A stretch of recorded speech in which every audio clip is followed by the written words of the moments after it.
Day with TJ offensive guard TJ Lang. This is home for us, so let's start competing for championships. That's all I've known, and it's really going to be special to be a part of that. Brought to you by Bill Brown Ford in Livonia, serving Metro Detroit for over 75 years on 97.1 The Ticket. All right, it is Tuesday at 5 o'clock. TJ Lang joins us in studio. If you have questions, comments, concerns, 248-539-9797. And again, you know the drill. Do a ton of football, but if you got stuff that's non-football, that's fine too, because, well, all football all the time gets boring. TJ, how are you?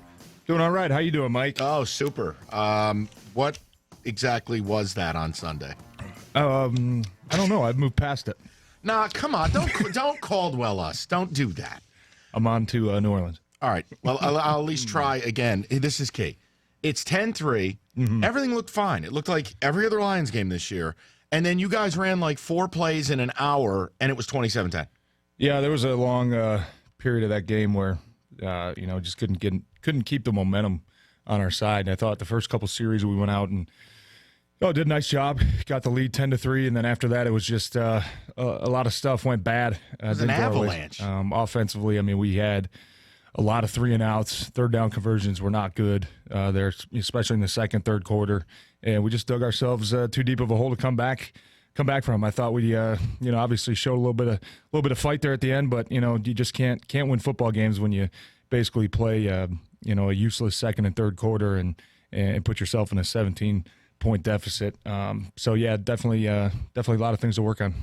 248-539-9797. I know Sully is reserving his commentary. He's got something for you, a scathing write-up on the offensive line by someone you hate. We'll do that a little later. Don't worry. But all right, question. Maybe you can answer this for me. Am I wrong? I was very upset when I saw you guys did not onside kick. You used your timeouts for 5 minutes ago. I'm fine being aggressive. You get the ball back. You guys battle back 27-24.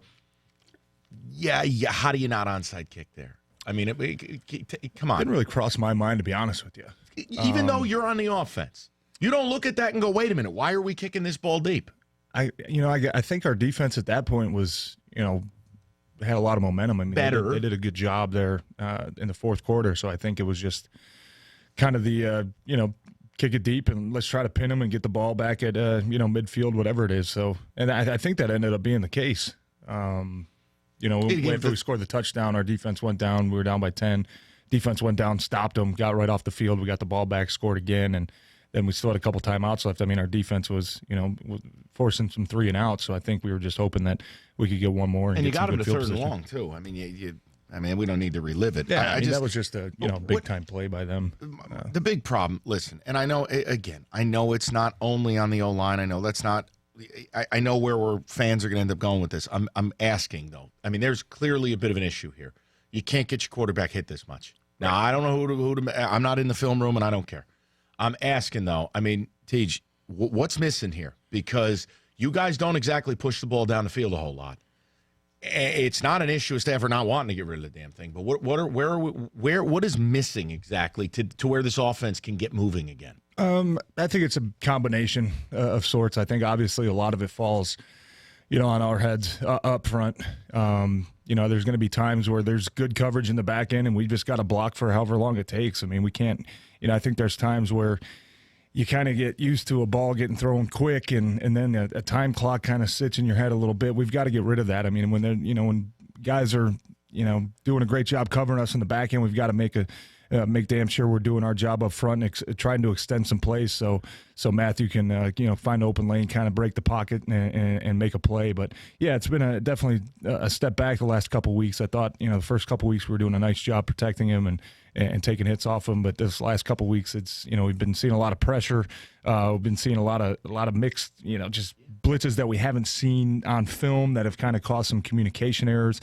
And it's just it's as a whole offense, we've got to do a better job in passing situations, whether it's obviously the biggest thing, us up front, making sure we're doing our job, getting our guys blocked, but receivers doing their job, running backs doing their job when guys are they're blitzing a lot of guys from the secondary. We've got a lot of stuff we've got to clean up, and I don't think it's anything that's really major. It's just the small details that we've got to do a better job at, paying attention to and really focusing in on our certain assignments on each and every play to making sure that our quarterback doesn't get hit like that, because obviously it's doesn't look good on you as an offensive line, and when you see your quarterback limping off the field, makes you feel real bad. So it's something that we definitely going to put a big emphasis on it this week and make sure that we're doing everything in our power to make sure it doesn't happen anymore. 248-539-9797 if you want to dial in and talk to TJ, ask your questions, whether it's football or not, rivalry or not. He's a huge Wolverine slappy, so if you'd like to get at him, that's fine. Just because I grew up a Michigan fan doesn't mean I don't own anything that's maize and blue. Not a shirt, not a hat. I know. I root for them because I know how much you hate Michigan more than you love Michigan State. So that's why I root for Michigan, because I love to see the pain in your eyes. That's close. I know. when they do win. It's close. No, the other question I had, though, and it's, I don't know, maybe this is just me sitting back and watching, but it's a copycat league, right? Mm-hmm. And when tape gets around, like you've seen what teams are starting to do to Dak Prescott now. Right. Like all last year, they kind of, now it's, we'll make him beat us. Do you think there is anything where teams are starting to adapt? Okay, this is what Jim Bob Cooter is doing with Stafford. This is what they do as a team. And now teams are just overloading at the line and just, look, it's that Mike Zimmer game plan. I mean, is there anything to that, or is that just me watching the game and I'm way off? I think there is, but I don't think that's out of the norm. I think it's like that universally throughout the league. I mean, I think there's going to be a lot of plays every single game where offensively we know exactly what blitz they're bringing, what coverage they're playing on defense, and there's going to be times where through their film study they're probably going to know what we're doing, but it just comes down to execution.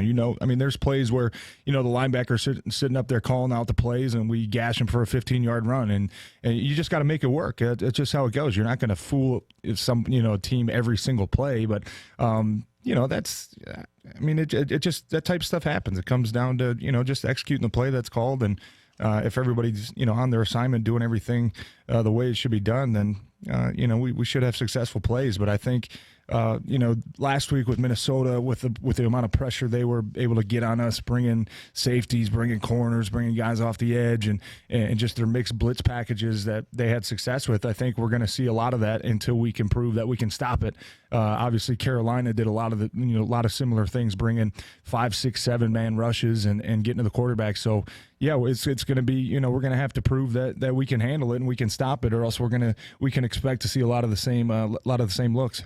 248-539-9797. Sully, you look poised to speak. Do you have something you'd like to add? I mean, I have tons of questions lined up. All right, let's do. We'll do the rapid fire in a moment. I know you also have a gift for TJ that you want to give him. Yeah, he was trying to read it before he came on here. I mean, this is just a scathing review from his favorite publication, Pro Football Focus. That should be fun. Okay, we'll get to that. And then the rapid fire ticket text. And I want to also ask you about what's going on with the league here with Roger Goodell and with Jerry Jones, and get your take on it. We'll do all of that and your calls. And if you'd like to call in and make fun of TJ for being a Wolverine, that's fine too. There are some things you'd hate to have to do twice.